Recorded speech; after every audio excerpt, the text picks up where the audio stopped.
You're checking out the Investor Shed podcast with Nick Beveridge and Jeremy Kitchen. They're on the path to financial freedom and they're taking their community with them. Stay tuned for the best free real estate investing advice on the internet.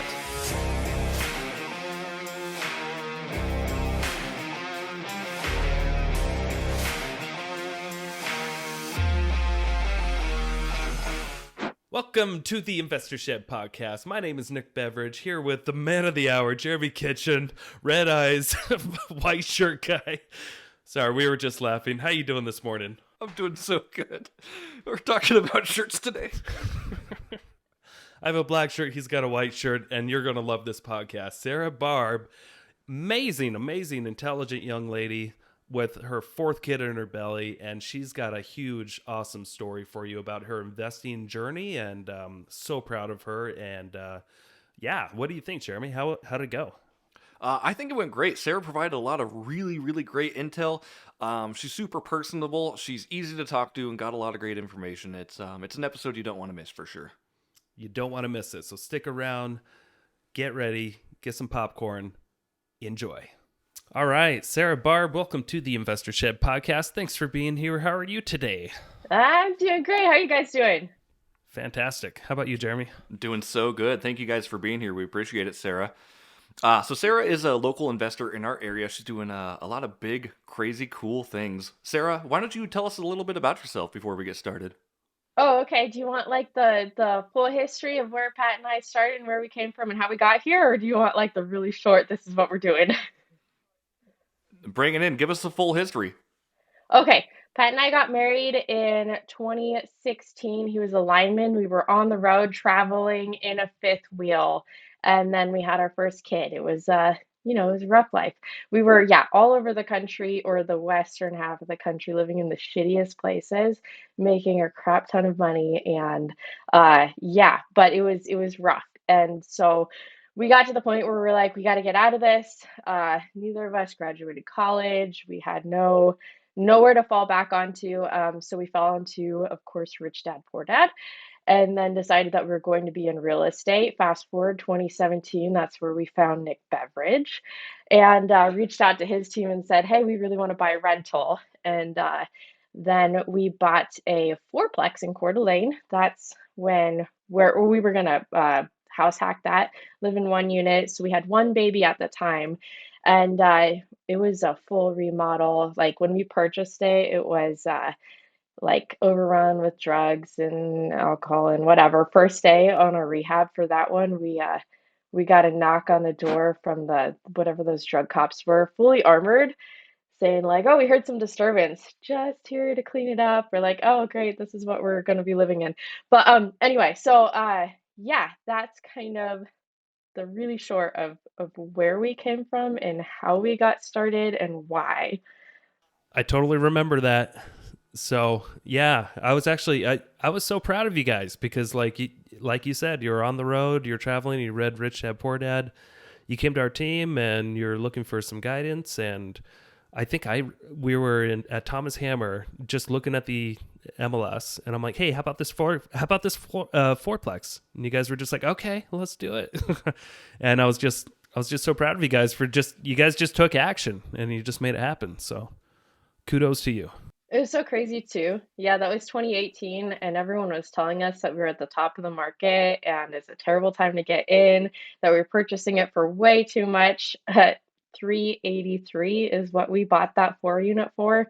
So yeah, it was great. Rents on that were, I think they were in the low 600s at the time, and already I was afraid to raise them to 750, but they were already immediately in the 800s. So it was a great deal for a great first time. And then soon after that, we bought our primary residence that we've also been house hacking. That's kind of where we got our start. So can we fast forward a little bit and then we'll come back to the other deals that you've done? But I'm really curious, this first fourplex that you bought that was a horrible deal. Where are you sitting at now with where are the rents? Are you cash flowing, and have you utilized it? Have you ever utilized the equity or anything like that? Can you just tell us what's going on with that one? Sure, absolutely. So the rents are now between 11 and 1200, so we keep it below market just a little bit. They are all two bed, one bath, about 900 square feet plus. They've got detached garages. We did full remodel, interior, exterior. It looks beautiful now. And it was a C minus D class property in a B neighborhood. I mean, B all day long. There's strong rental history there. Yeah, right next to the grocery store, right down the street from the hospital. So we get great renters in there. But yeah, so I've got it like 1200 just below market, and it's probably valued closer to 1.2 now. We did a cash out refinance in the beginning of 21, and then used that equity to purchase our next property. But yeah, it still cash flows like a king. It's one of the best. Like it was just such a gem that I don't even. It's gonna be hard to even beat that one for the rest of forever.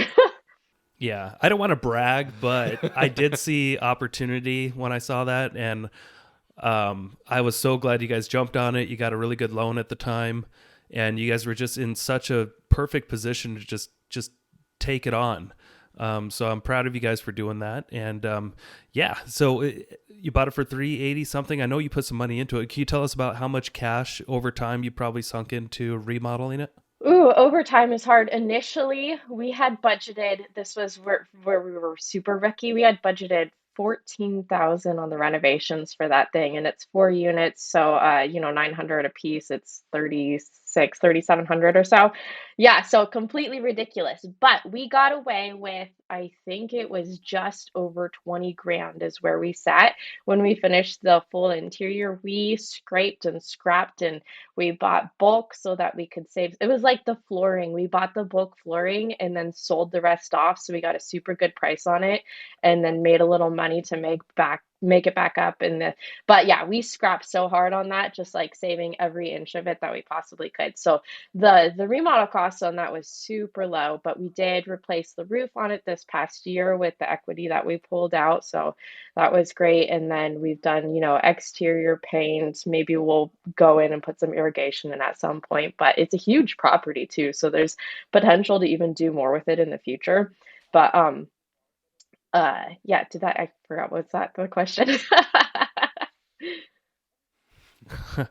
No, you answered it. So, and then, fast forward to a year ago, 2021 is when you did the refi, and probably, I mean, perfect timing, right? Values were really strong, and rates were very low. Can you tell us a little bit what that refi looked like? Sure. It's funny. I want to say I appraised at that time for 730, and I was kind of disappointed at the price, but this was right before things really exploded. But I mean, I'm still happy with it because I got a ton of equity. And then I want to say our loan on it is still in the 3%. I think it's just under 4%. We've never been, just because of our position as business owners and investors, we've never been able to get fantastic rates on for our interest. But like now I'm like, wow, that's fantastic. It's below 4% on the interest on it. But yeah, so we were able to take it to the full 80%. So that was, I don't know. I just remember getting a check for 300 something. Like, what? Tax free. You got a check for over $300,000, and it's all tax free, right? Yeah, exactly. And it's cash flowed every day since we purchased it. So yeah, we were able to take some of that equity and dump it back into the property to take care of our tenants, and then take the rest of it and go into the next one. Perfect. So you got all your money back that you invested, plus a lot more, and it still cash flows. Can you tell us about, even though you pulled out that much cash, how much on average would you say it still makes you every month? Do. Yeah, it's so funny. I don't know the number off the top of my head because I usually go off of like the full portfolio of what we have for our cash flow. But I mean, with the rents at 12, That's okay. yeah. I know it's at least 400 bucks a door, and we were so happy with 100 bucks a door when we bought it, but pulling it out, and that's like net at the very bottom. So it's a little cash cow. Very nice. Nice job. Okay. Yeah, and the fact that the rents are below market too. Yeah. So you hit a home run multiple times over, and it's still paying you dividends. That's awesome. So okay, now we can go backwards. Tell us about the second deal that you bought, your personal house. Our primary residence, it's south side of the river in Post Falls. If you know the area, it's the old Pleasant, it's literally the old town of Pleasant View. It's the last remaining, besides the school is a historic monument or whatever, and the old school and the church there. And then they built over the rest of the old town of Pleasant View, and we've got one of the last old standing buildings left. So we got a 1930s acre and a quarter. The man who had owned it before, he had died and donated it to the church, the Pleasant View church here around the corner, and they didn't want it, so they just found a realtor who wasn't so familiar with the area. He listed it at the tax assessor's price. If you know Cooney County, tax assessors usually lagging quite a bit. So we got an acre and a quarter with peek-a-view views of the river. I think it might even be a secondary waterfront. We have never verified that. But yeah, we can walk right down to the river, all that. We got that for 165. And but this guy was a hoarder, so there's a ton of work, so much work. It's that old log cabin and a shop on it. So we pretty much made over the entire acre and a quarter. We did a ton of earthwork. We added a couple RV spaces and then rent the shop out. There's a living quarter in the shop. So we've been cash flowing on our primary residence since the day we bought it. It was like like, oh shoot, we weren't planning. I mean, this was maybe 2 months after we bought the fourplex, so we were cash poor. We were like scraping every penny together. So as soon as we could get some cash flow on it, we did. And then we've been slowly building up what we've been doing with the property ever since. But someday, since another on the backstory with personal side, we're expecting our fourth child. This is maybe 1,000 square foot house, so it's almost time for us to get a little bit bigger space. It's getting packed. Yeah, just so, and they're all boys. Oh yeah, we're expecting our fourth boy. It's gonna be insane in our house. Oh, nice. Oh, nice. Congratulations. Congratulations. Yeah, yeah, it's about to get crazy. This acre feels so small all of a sudden. But yeah, so when we move out of here, we'll turn this into an Airbnb all day long. Like you can walk down to the river and there's a um access, a little public access right literally across the street from us. So gorgeous location. Anyway, we bought it 165. We've been cash flowing it since the day that we purchased it. And then we just did a cash out on it and it appraised 625. So that's Nice. Wow. yeah. Okay, Sarah. I actually, so I remember you guys. You showed me this property right after you bought it. I had no idea that you were able to improve the land, and so you said you developed two RV spots, and you took the shop and turned it into, you built a studio in the shop Yeah. to rent out. Is that right? Yeah. So in the beginning, we were renting out the studio and the shop. Now this is what I'm sitting in now. It's my office. And then since then, we've been renting well, not since then, since our latest business, we've been renting the shop out itself to our business.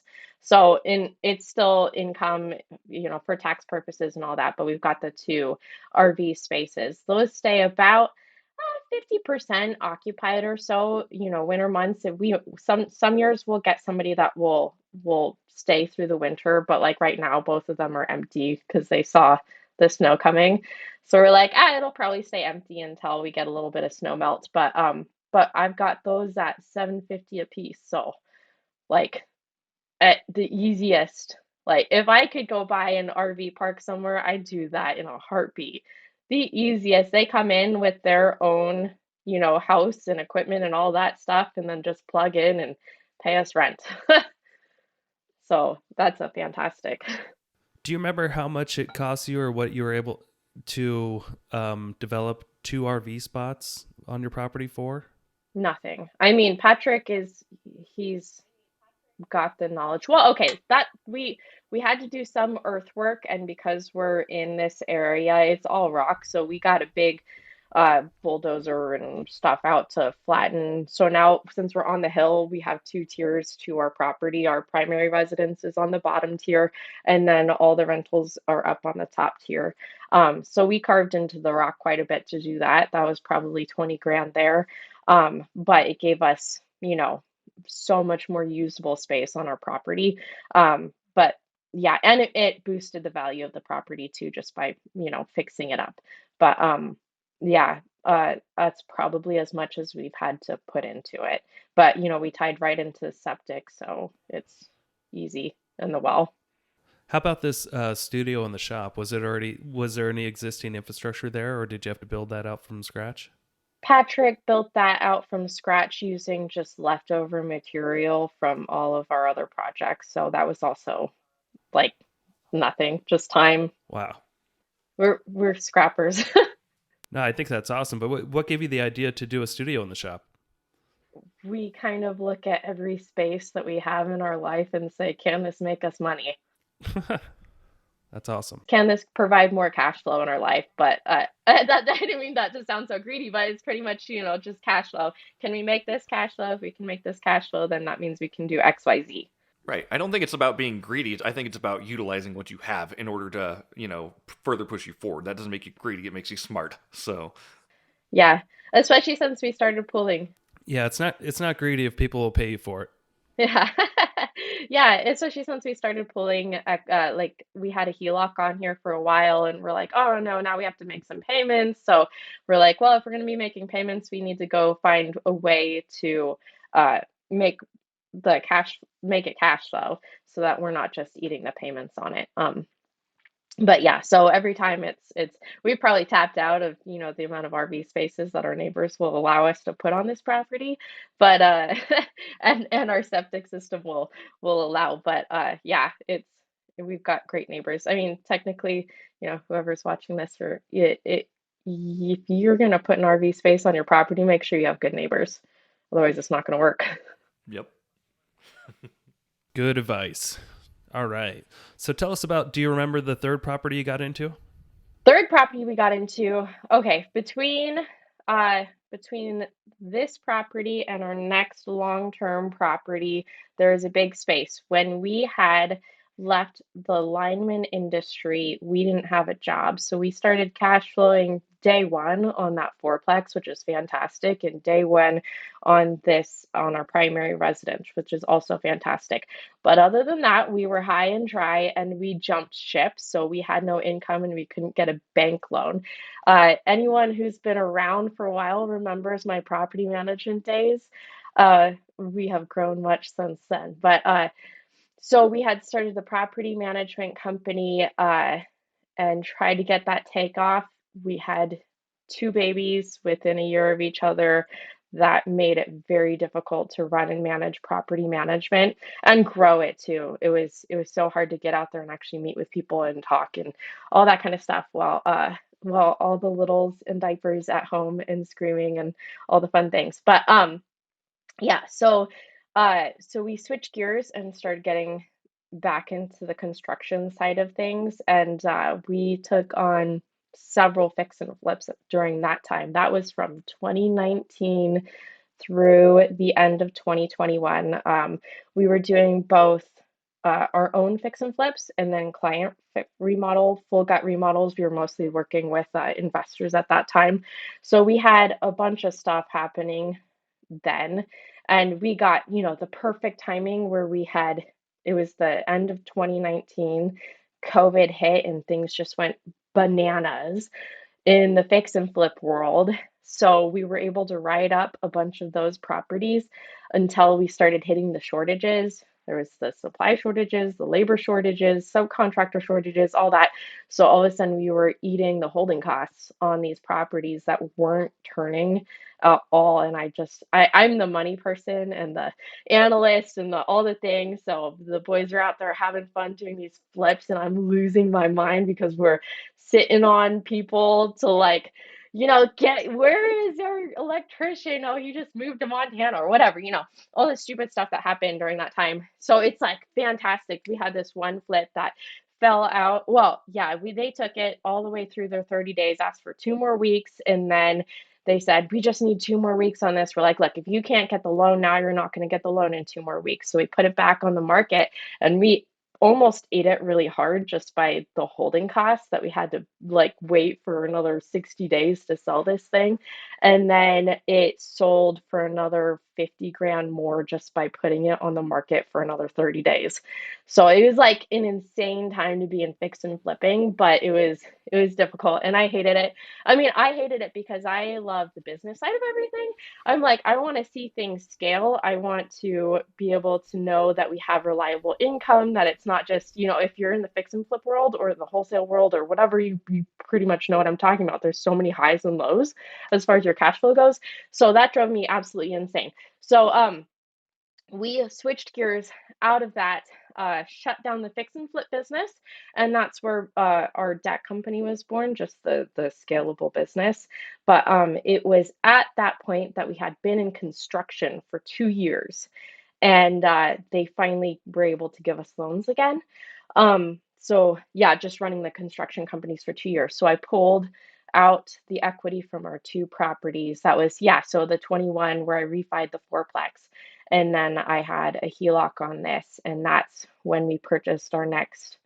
Oh, I guess the next one that we actually purchased was our last flip. Instead of flipping it, we bought out our partner and said, hey, we're just going to hold this. It's a single family residence on the South Hill, Bernard and 29th. So busy intersection, but a fantastic short-term rental, which it's outperformed much more than we expected it to because so my November, December has literally been 100% occupied, which is crazy because I'm seeing a lot of people on the Coeur d'Alene side that are really declining in their occupancy for this year. But we are close enough to the hospital where there are a lot of people that are booking our Airbnb because they need to go get a procedure at their hospital and they want their family close to us or close to them. So they're booking a week or 2 weeks for their entire family. It holds, I think, 9 people and it's fully furnished and all the stuff has everything that they possibly need. So we're getting a lot of that and it's really been like way better than I expected. I don't typically like single family, but this one is great. So that was our next one. So you guys were fixing and flipping homes for about 3 years. Is that what I heard? Yeah, 2.5. Yeah. Were you guys ever doing more than one at a time? Yeah, and it was awful. We had one crew trying to do 3 flips at one time, and it was like, this is ridiculous. Yeah, and then we just couldn't get subcontractors to show up. So it's like, yeah, we don't have the manpower to actually be doing all 3 of these flips, but there's also not the subcontractors available to come show up. So it was really just eating holding costs for a year and a half. So it was Oh interesting. It was gosh, story of my stressful. life. Yeah, I'm like, Nick, yeah. take note, right?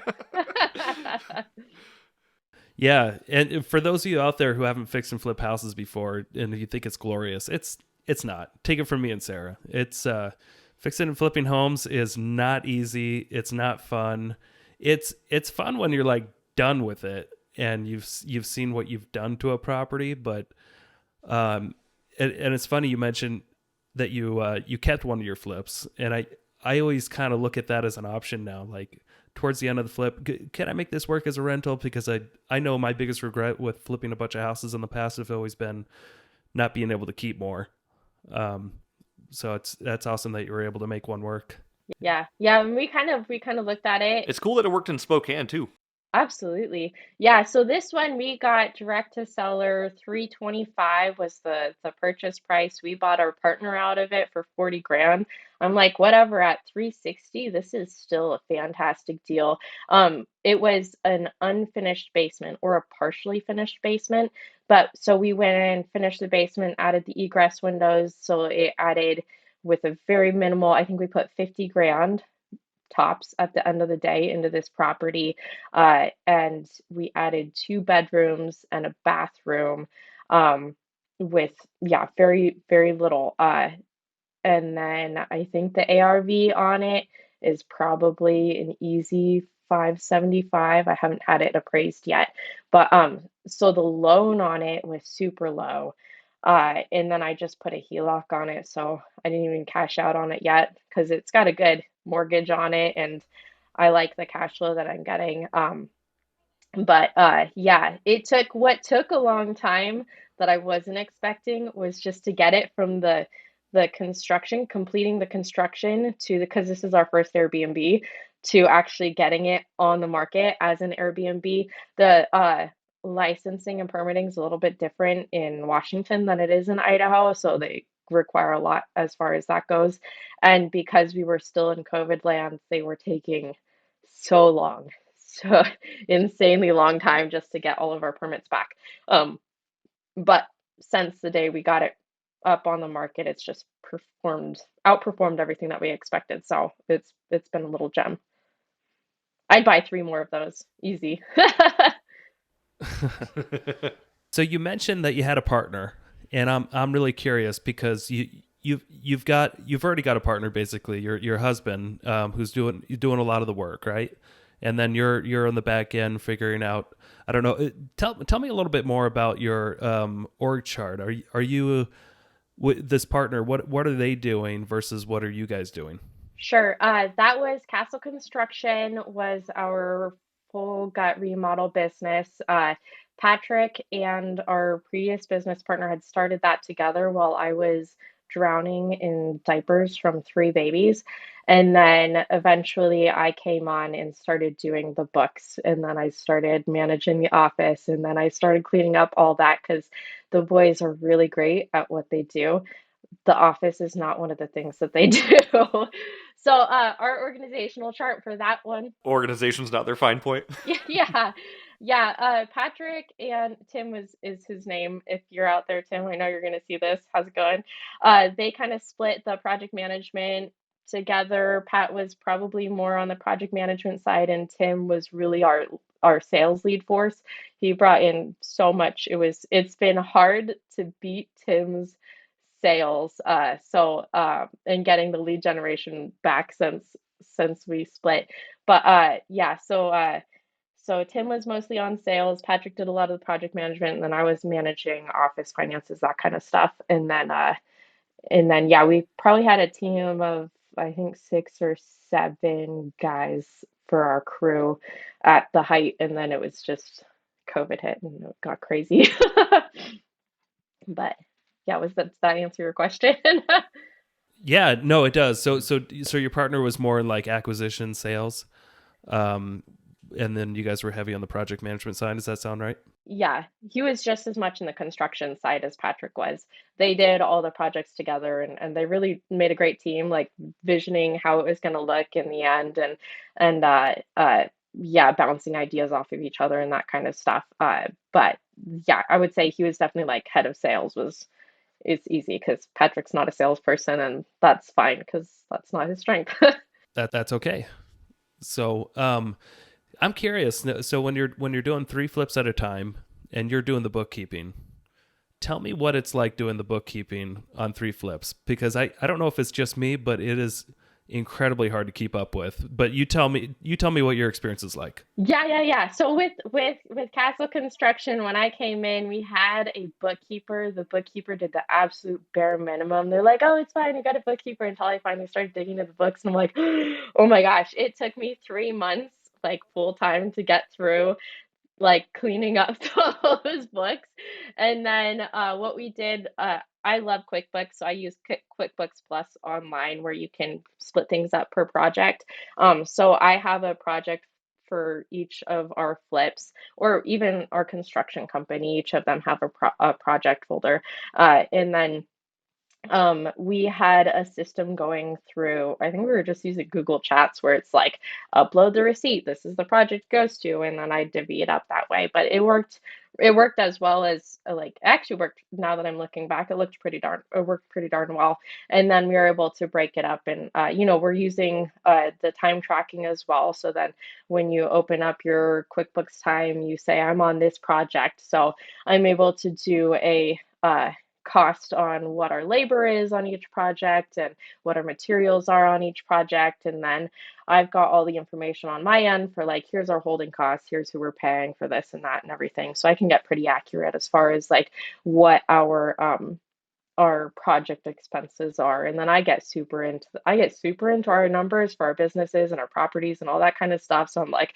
here's our daily overhead, here's how much money you're wasting per hour, here's whatever. So like, pick it up here or do whatever is kind of where I like I'm that I am every contractor's dream partner and also nightmare where I'm like, oh, here's like your actual numbers, and they're like, no, that's not true. And I'm like, yeah, it is, but aren't you glad that you've got me?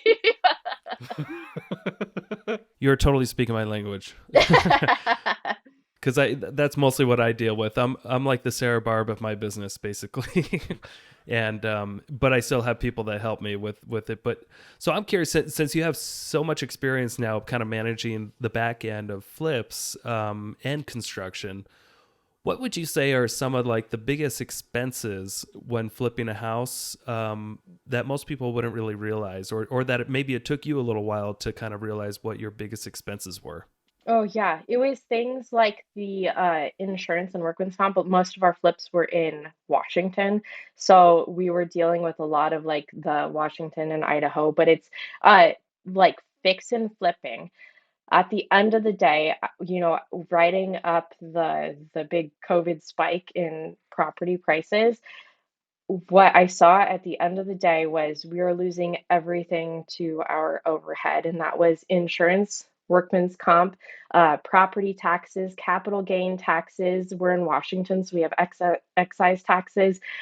So like it was like, yay, we made so much money. Here's 75% of it is going to the government or whatever, and it really sucked. And then meanwhile, that's when I did the cash out refinance on the 4 units, and I'm like, whoa, everybody stop. What are we doing?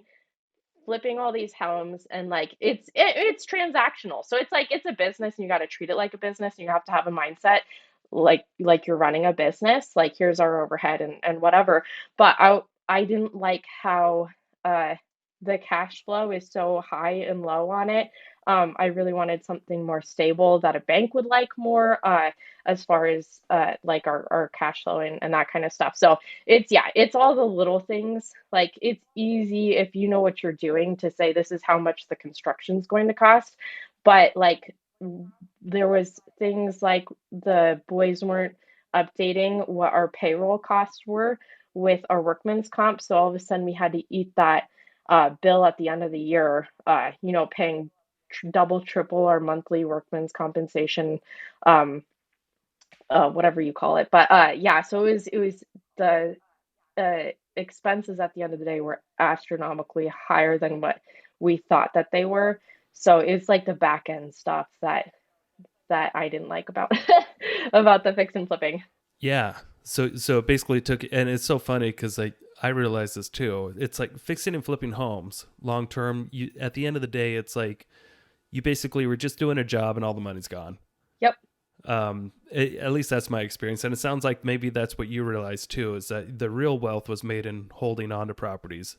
Oh yeah, where we got the 4 units and we're cash flowing on it, and the whole time, the whole 2.5, 3 years, however long it was, and then property value tripled on it, and then we pulled the money out and it's like, oh, this is tax free. Wow, this is really really nice. And then meanwhile, we're busting our butts on all these fix and flips, and we got the highs and the lows, and it's like that's really the fix and flip life, is a constant high and low of like, yeah, we just bought something. Wow, we're broke because we put all our money in it. Yay, we just sold something. And it's just like this emotional roller coaster that never ends.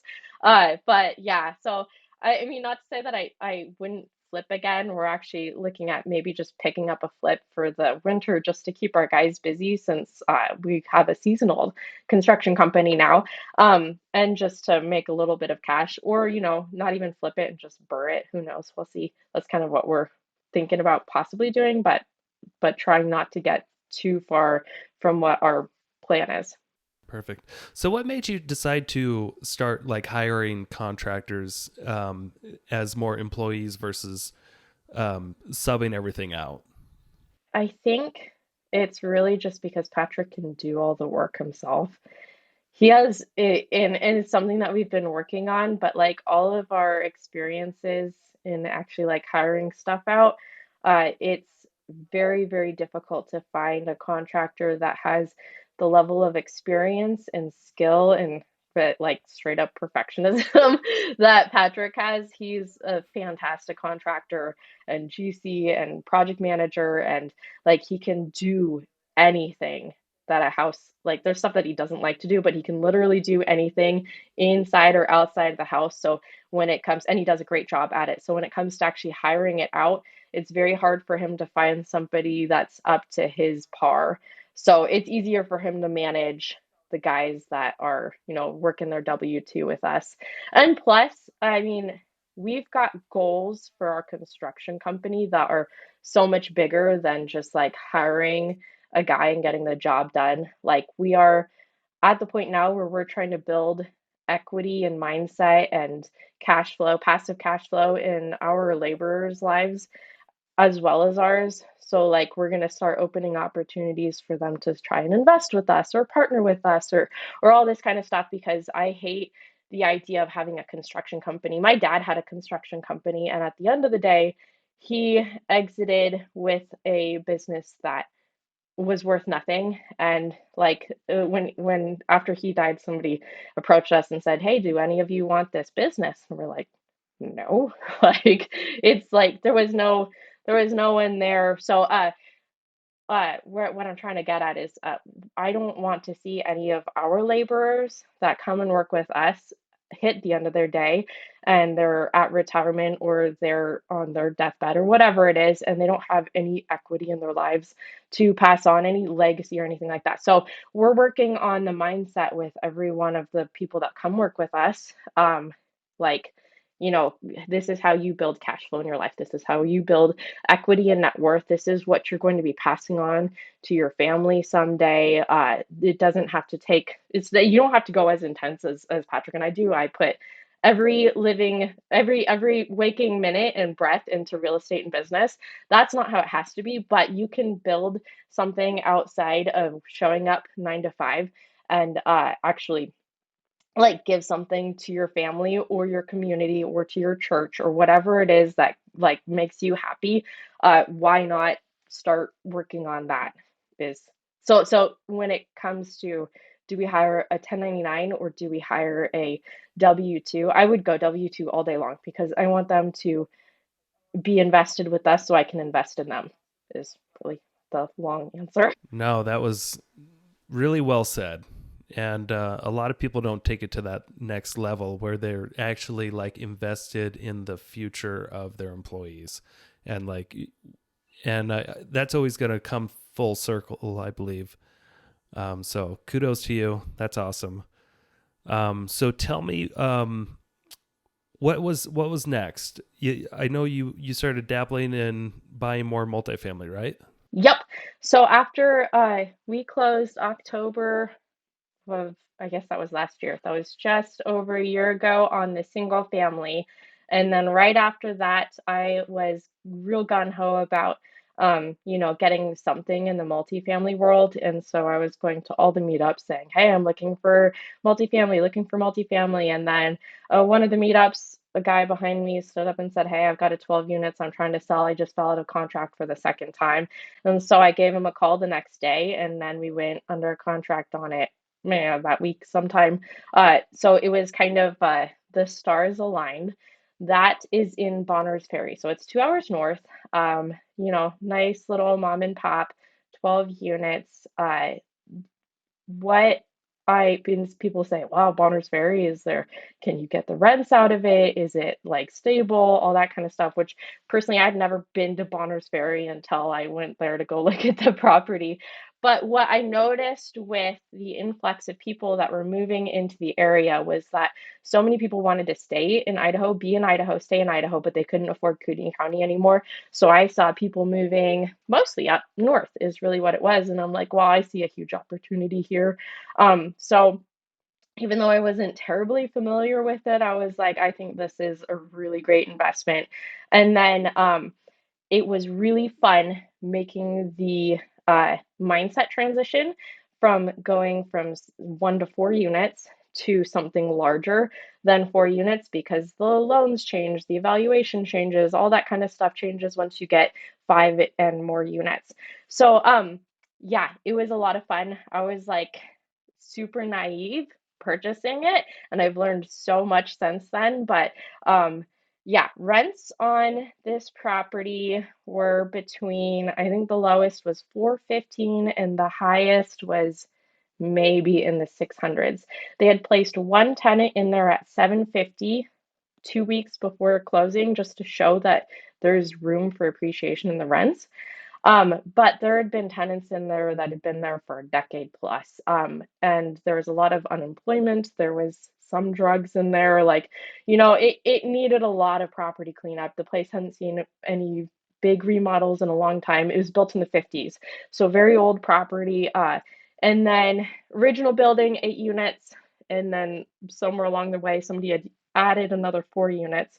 That's kind of a Frankenstein property, but anyway, we cleaned it up, cleaned up the tenants. We kept as many of the old tenants as we could, just because this is their home for so long.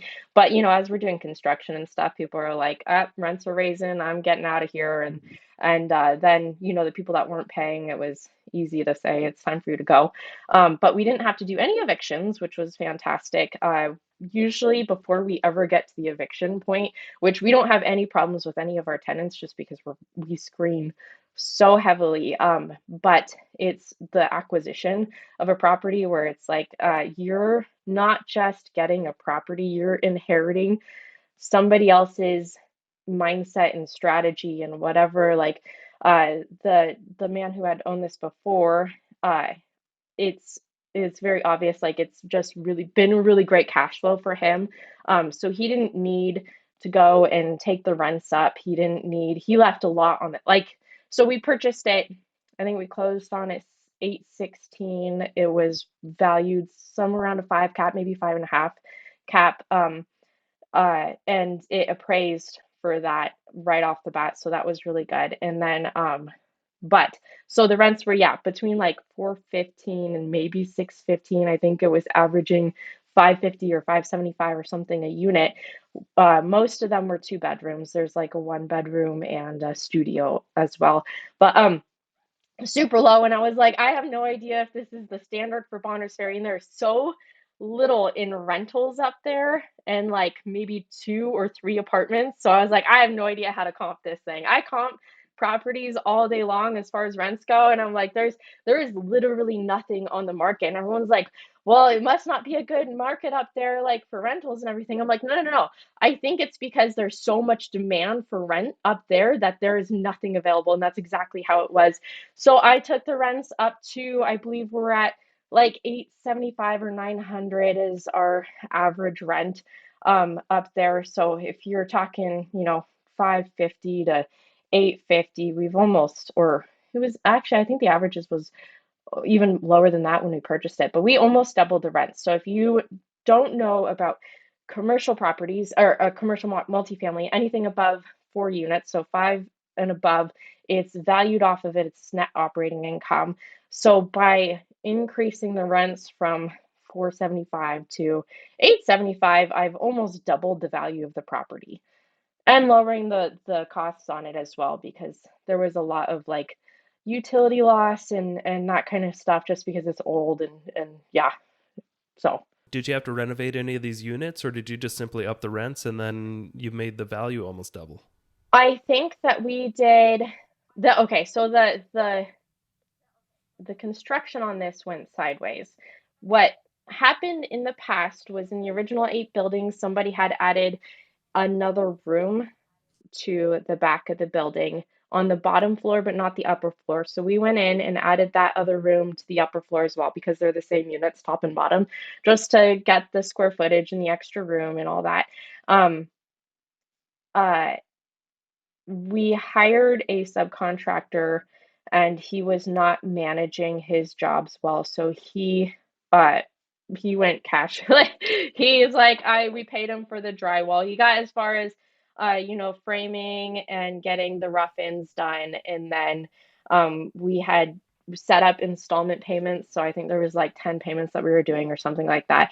And he was like, I don't have the money for the drywall. I'm like, we already paid you for the drywall. So, like, we were able to stop the bleed before it got too bad. But what happened was we had to pull our guys off of the jobs that we were working on down here.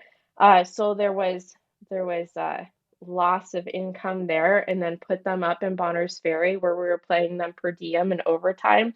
So it ended up being a very, very expensive construction. Originally, we had budgeted, I think like 80 grand was what it was for the entire 12 units, and we ended well over 100 plus all the opportunity costs lost from like the loss of income in our primary business, the extra expenses of overtime and per diem for our guys, and then losing a summer in our business of traction, losing. So I'm like, it's so hard to even like. It was a very expensive remodel. Sarah, if I can butt in from an outsider's perspective of someone who's simply listening to what you're saying, I really don't think that was a waste of your time. Oh no, yeah, yeah. A waste of resources, because basically you took a summer to enhance the value of this property. So obviously you spent a little over 100 grand. So maybe you're in the low 900s as far as all in cost. But I mean, if you're using the same cap rates as what you bought it for to value, I mean, what did you actually generate over the summer? I mean, you generated almost 600 grand of value or more. Exactly. Does that sound right? Yeah, that's what we're looking at is like, yeah, it hurt like taking it was just, it's construction. We're used to the blubbles that you hate in as contractors. But yeah, it was just at a bigger scale than we're typically used to because we're usually dealing with single family and this was a whole 12 unit. Oh, that was the other thing because like we got 8 of the 12 of the units renovated. So we didn't take a total rent loss for the entire summer, but it was a good chunk of rent loss that at least we had a lot of cash reserves on it. And we were able to pull a construction loan mid-project because I saw the cash shortage coming from like 2 months away as soon as that was really what it was. It was like the fear of hitting that cash shortage halfway through the project. So I pulled a construction line of credit on that property and they said, oh yeah, this is going to value. I think we ended up getting that line of credit at like 830. We bought it for 860. So if we're talking 70-80% is usually what they're going to give you for a line of credit. I was like, oh, they think this is going to value. It was really what it told me. Like this bank thinks that this property is going to value at the end of the day. So that was really great. So now I am actually just getting going on the refinance on that line of credit. And I expect it. We'll see how it goes. I'm not sure how how the interest rates are going to affect the cap rates right now. But if we're valuing with a 5 cap or even a 6 cap, then I'm looking at 1.4 in the value of it. Just from the rents that and I've got it fully occupied now and some good tenants in there. So it's completely stabilized and a little gem now. I mean, high maintenance just because it's an old property, but that's fine. That's it. Yeah, but I mean, nice work. I mean, you went 2 hours north. You anticipated what was going on in the market, and you took action. You bought another property. It sounds a lot like the 4 unit you bought it. Where you had to go in and solve a bunch of problems, up the rents, renovate the property. But holy crap, are you making it work? So They're good problems to have for sure. I'm jealous. That's all I got to say. You actually talked about your screening process and how that's very heavy. Can you explain that a little bit? What your screening process looks like to anyone that's listening? Sure, sure, sure. I was thinking about this when we were talking about, doing this podcast too, because I think the property management, starting that company, even though I didn't like make it take off, that property management company is still in existence, and I have a couple of landlords now after I stopped doing it. But it doing it slowly over the past 5 years and with 3 babies has really made me dive into what my systems are for property management. So everything is now virtual. I don't do in-person showings anymore. I've got a whole system set up so that you just sign up for your showing online and then give yourself the self tour, and then all the automated processes of this is how you apply online and that kind of stuff. And then my application requires a lot of information, and people complain about it all the time. I'm like, hey, fill out what's applicable to you, but the more information that you fill out, the easier it is for us to qualify you.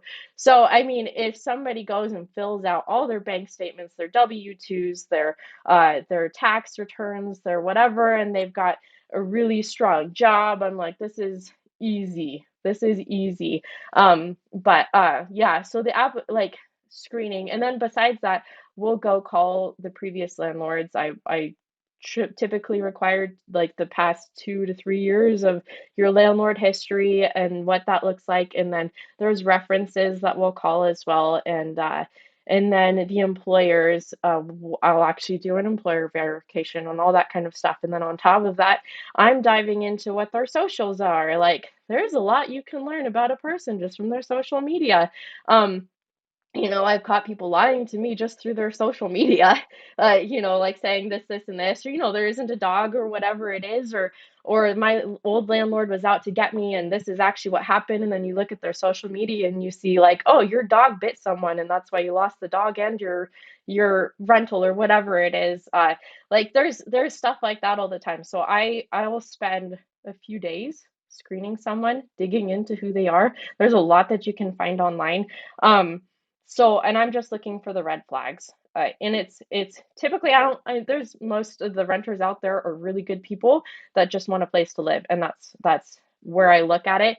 But you can tell usually by talking with somebody. So even though I'll do the virtual screening and all that kind of stuff, we'll still talk to you on the phone. But like if you're got the total victim mindset and you've had all these problems with your landlords and whatever, it's like there's some really big red flags here. Or if you can't not call me for 2 hours, like I will get that during the screening process where somebody will call me every 2 hours looking for an update. I'm like, you're going to be a really high maintenance tenant.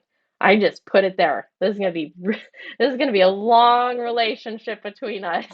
But there's so much that goes into it. And I do all of that myself. So I still have my property management company. It's still LLC insured, all that kind of stuff, but it's mainly just our own units now. And then a couple here and there that I've got roped into. So what are the major red flags that you do have when you're analyzing a screening a tenant?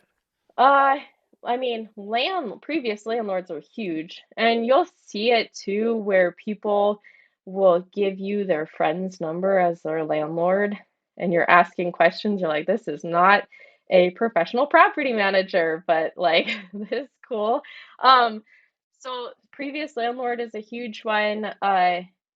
There's stuff that you can see in their income, and we have you can't discriminate, obviously, but uh there's there's so I'll dive into their finances, and it's like, and I'll tell all my applicants too, it's like the more information you can give me, the easier it is for me to qualify you. And I can see when they're hiding information just by the information that they won't give me. Because I'm like, fill out the application. If there's something that doesn't apply to you, then just say not applicable, or leave it blank or whatever it is. And then there's things that are very pointed where they're like leaving it blank, and I'm like, this is a red flag. But there's so previous a previous applicant that I just accepted, like I could tell they were having a hard time finding rent. Turns out that he was a lineman. And I was like, oh, I know this. I was able to get on their social media and see, oh, these are linemen. They're just trying to get out of the line life just like we did. But because he's a lineman, he doesn't have any steady renter history. He doesn't have any steady job because he was with a union. So he's jumping from company to company and all this stuff. So there's like this whole chunk of history that they left blank because they thought that I wasn't going to want to see it. But I saw it all over their social media, and even like their current landlord, I thought I was talking to their friend, and then I searched the property, and I was like, oh, I searched the property, I searched the property owner, I could see that this property owner had a unit in their shop that they were renting out. So I'm like, oh, this is a legitimate landlord. Like, it's just digging. I was like, because it felt fishy at first. And I was like, because I could tell they were hiding something from me. And I was like, they've already been turned down because they're like, oh, we're a little bit desperate. I'm like, oh, why are you desperate? It's little things like that. That's a red flag. We're a little bit desperate for this rental, which I get. The past 2 years, everyone's been desperate for housing. But right now, like, rents are dropping. They're not like dumping, but they're definitely cooling off. So I'm like, oh, that's funny. Like, oh, let's dig into this. Why are you desperate for this rental? But just by doing the digging, I can see, yes, they were trying to hide stuff from me because they've already been denied a few times because they don't have what's typical for your, you know, rental criteria or whatever. But so it's I just dig into people. I keep digging. So like red flags are little things in the conversation. I had one tenant that I accepted. Um, because she didn't, I mean, she had a cosigner. She didn't quite qualify, but she was able to get a cosigner. But her son was kicking her out of his house. That could have been a red flag. She's been a very high maintenance tenant. Uh, so yeah, I'm like, oh, that was probably a red flag. And like I would not have qualified her except that like her son actually co-signed for her. And I'm like, you really want your mom out of your house. But yeah, she calls me. It's like she's got a little timer. She calls me every 2 weeks and complains about something ridiculous. The leaves are a really weird color today. I think you need to come look at them. I'm like, I'm not gonna go look at your weird colored leaves. It's the fall. Yeah, yeah, yeah. So I don't know, like that's just being a property manager, but like I don't know. There's like, yeah, red flags though are definitely bigger than that. But I don't know. There's little things that you can tell if you actually like talk to them and have conversations and whatever, why they might be having a hard time renting or what it is that they're trying to hide. And that is why I don't manage my properties. Yeah, I'd rather get a call that says, "Hey, my toilet's backing up," versus, "Can you check out the leaves?" Because I wouldn't know what to say. I would probably come check them out. Like, Yeah, you would. I'm not going to tell her no. So that's why I can't do it. I've got my property management system too, so there's like a whole maintenance request system or whatever, something like that. I'm just like archive. I'm sure like my landscaper would tell me if there's a problem. But talking about a clogged toilet, I totally had a tenant where she had a cat in her unit and they had the towels above the toilet.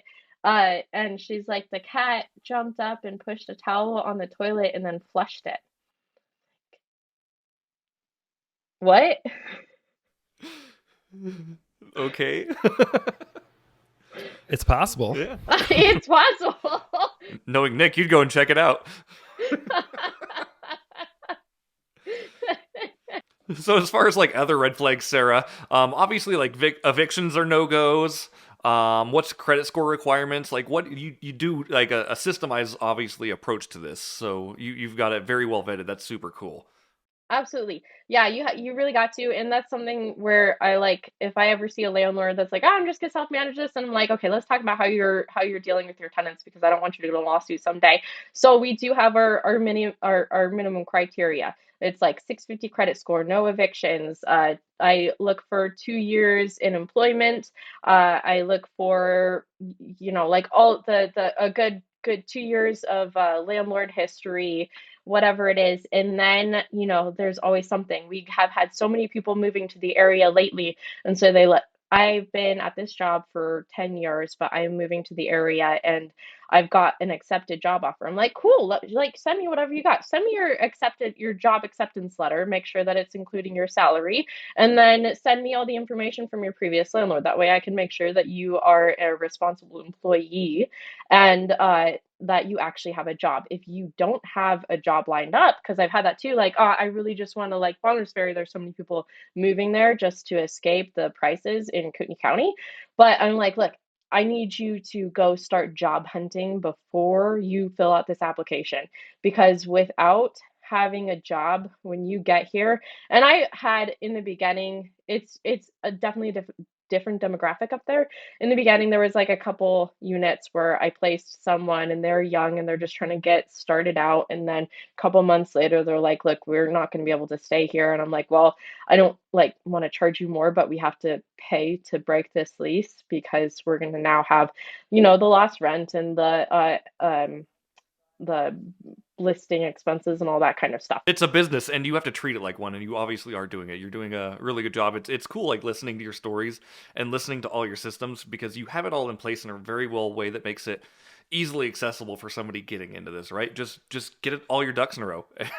Yeah. Starting that property management company too really made me work on my systems. But it's funny now looking back, I can see when I started the property management company, even though I had spent, I mean, months and months diving into what my systems were going to be, how I was going to scale it, all this other stuff. It really took putting the brakes on it and letting it grow over time, getting that experience and the reps and building the systems that, I mean, I was forced to build those systems because I had three babies in diapers. Three under three is what I had, three boys under three. It was a lot. So I'm like, I have to build these systems up if I'm not going to be using a property manager. But uh, I think I gotten so in tune with the screening and the tenants and all this stuff, even though it's annoying to get maintenance requests or whatever, that it was doing those reps that built those systems that forced me to build those systems. I'm like, if I were to go and actually want to start a property management company now, it'd almost be easy.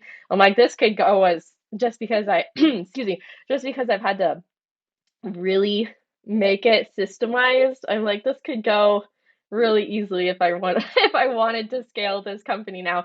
I just don't I'm not passionate about property management. Nick, anything you're adding to that? No, I don't have anything to add. I just, and mostly because I don't manage properties. I used to, when I was a newer real estate agent, I would actually do tenant screening, and it does take me back to investigating, checking out social medias, and looking at tenants' cars to see how they treat their cars is probably how they're going to treat your house. And it's something I commend you again for doing. It's just something I choose not to do because I want to be able to scale quite a bit one day, and I'm just trying to put in the habit now of not doing the management side and just figuring it into my cost. Obviously you're making it work. Yeah. Well, it's funny that you say that with the scaling. Yeah. With the scaling, it is my intention to grow the property management company someday, but the idea is going to be that I'm not the one doing all of this work, that I'm going to be hiring uh things out. So like once we get, where we're going with continuing to grow in the multifamily and I really want to stay locally, then I'll start scaling my management company so that I have people in place because I love running businesses. I just don't love doing all the work that all the people have to do. So I'm like, yeah, I'm gonna keep it, and then that way we can stay vertically integrated in our local market, and like it all ties back into as well with like that passion and vision with our laborers and our employees with trying to get them equity. I'm like, if we can stay local and we can get vertically integrated, we can build multiple companies and start building uh the employees that we've got with us, whether it's in the property management company, in the construction company, in the whatever it is, just yeah, doing that. But so I do plan on using it as a tool to scale as we grow. Gotcha. Well said. All right, Jeremy, you got your time to wrap up questions. I think we've gone over an hour now. Yeah. Yeah, we're kind of closing down a little bit right now. We're doing good. This has been a really good episode, by the way, Sarah. You've got a lot of really cool information, and it's just so awesome hearing your passion and all the things you've been up to. Even going back to the beginning of the episode when you were talking about your fourplex, like that story is the reason why people get into real estate investing, right? People told you couldn't do it, and then you figured out how to make it happen, and not only did you make it happen, you made it happen at a really great pace, and it works really well for you, so it's cool. So just kind of riding it down a little bit here, Sarah. Where do you see yourself in the next 5 years? What do you want to continue growing, and what do you want to continue doing? I want to say in that multifamily world, just because I've figured out now, or I've seen, had that mindset switch where it's like, I can increase the revenue, I can increase the net operating income on this, and suddenly have a lot more. So we'll be really pounding doors locally here, talking to mom and pops that are ready to exit and going for those value adds. Rents are behind. If you've been doing it for 10, 20, 30 years, then it's very likely that this property's paid off and you're not even keeping up with the rents anymore, or you've gotten tired of doing the maintenance or whatever it is. So I'm going to be start hitting locally here. I've got a 2 hour radius right now that we're working with, and then start pulling lists and calling. I've been watching, if you haven't seen him, he's in Tacoma, Washington. Cody Davis is a real young kid, and he's just been going direct to seller with these apartment complexes and saying like, hey, how did you get started? What led you to your successes and that kind of stuff, and being real humble about it as a teenager. And now he's got 180 something doors, like teenager. And I'm like, dude, rock on, but like such an inspiration. I'm like, why am I not going? I love these conversations. I do this all day long, whether it's business or real estate or whatever. Why am I not going direct to seller and saying, hey, how'd you get successful? What led you to be here? Like, and then having that conversation based on like that humility, not just like cold calling and like, sell me, are you ready to sell or whatever it is. But I'm like, I'm gearing up, and I've got some lists that I've been pulling and stuff, but I'm like, I'm expecting a baby in a few months, so I'll probably kind of slow down a little bit. But yeah, so right now I'm doing a total portfolio refinance and just collecting as much cash and liquidity as we possibly can, because as it stands, this winter may be the best deals that we see for the next 5 years. Who knows?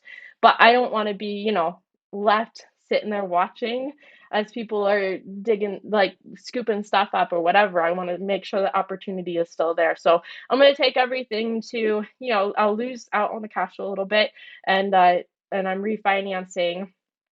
I'm bringing our properties up to whatever I can get, and then I'll be spending the next 5 years doing more on the multifamily and trying to get our guys to invest with us and get equity into people's lives. And it's like, oh, that's really where the 5 year vision is. It's building equity and net worth and everything into our employees, but then also inspiring other business owners to start doing that. So in the future, I've got it on my vision board that I'm going to start a meetup for small business owners and start talking about some of these things, like, what are you doing for your employees, for the people that are relying on you for their income and that kind of stuff, to start the building them up, besides not just yourself.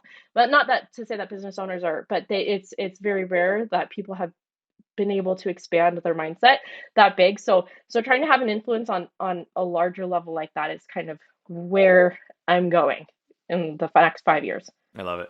You're coming from abundance. You're being very selfless with your business. You're wanting other people to grow with you. It's you're building a really cool model. It's awesome. So, just some final questions for you though, Sarah. So, if you were to give advice on one book, either business or investing, that you think everyone should read, what would it be?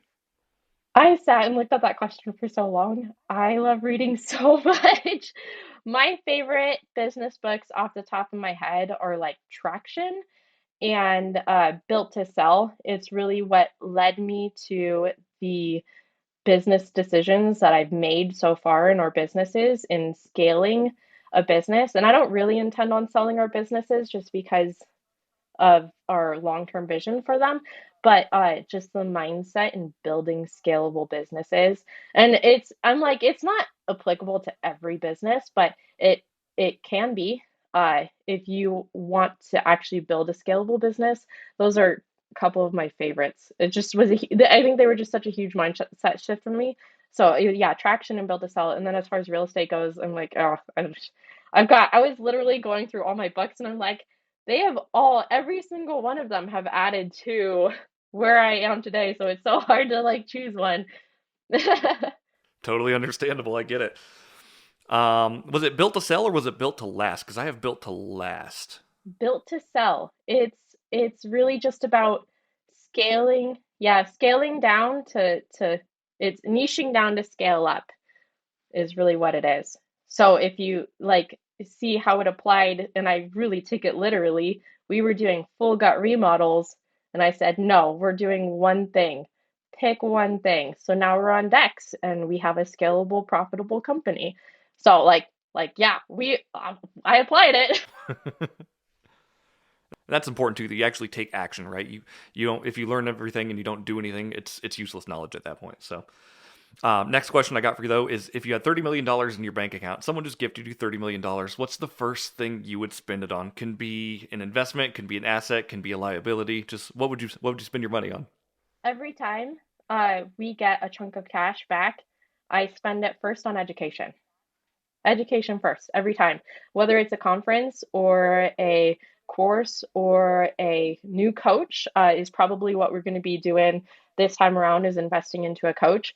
First, I spend it on education because like that's how we have gotten as far as we have, is just, I mean, eat, sleep, and breathe is like our businesses and our real estate is what we do. Um, and then after that, I would start to divvy it up. And I'm analytical. I get super mathematic with like, we're gonna put this percentage over here. We're gonna like my typical model for everything is like uh education, investment, and then what am I trying to say? Charity and then pleasure. Like take a vacation. Otherwise, what are we doing this for? But yeah, that's and it's funny because I've got a little growler and it's full to the very brim, and so like I'm gonna go take my kids to Big Pickle so they can go pick out a toy. But it's like, all right, boys, whatever you spend here at Fig Pickles, we're going to take the same amount. We're going to donate it to whatever it is that your little toddler hearts fancy. And then we're going to invest it into something. And then we're going to put it into your education, into, so like break it up, same amounts. And we kind of do the same thing in our lives, our personal lives. But yeah, if I had 30 million, that's, yeah, That's really awesome. it'd be easy to say like, oh, we're just gonna go dump it into a bunch of multifamily, but then it's like, am I really growing at that point, and am I biting off more than I can chew? So that's kind of my model of growth. I think it's cool that you're setting up all your boys for success too, and showing them, obviously, when you spend money, we're going to be donating and it's going to be going into a fund, and like, this is how things grow, by actually forcing them to grow. So super cool. And if you had any advice to give to newer investors, what would that be?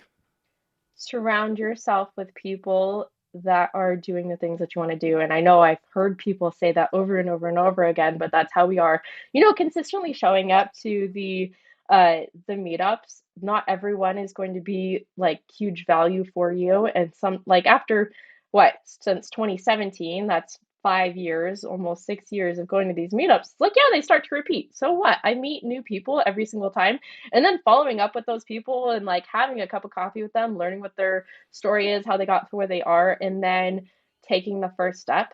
uh what's your next best step? I love, Brandon Turner always says that, what's your next best step? It's and that's, just Nick pointing out that we actually pulled the trigger on the fourplex. It's like, we took the first step is really all it was. Yeah, you took action. You actually you got some knowledge with Rich Dad Poor Dad, and then you actually applied it, which is what most people forget, that second step. They hear the book, they get inspired, and then they don't do anything.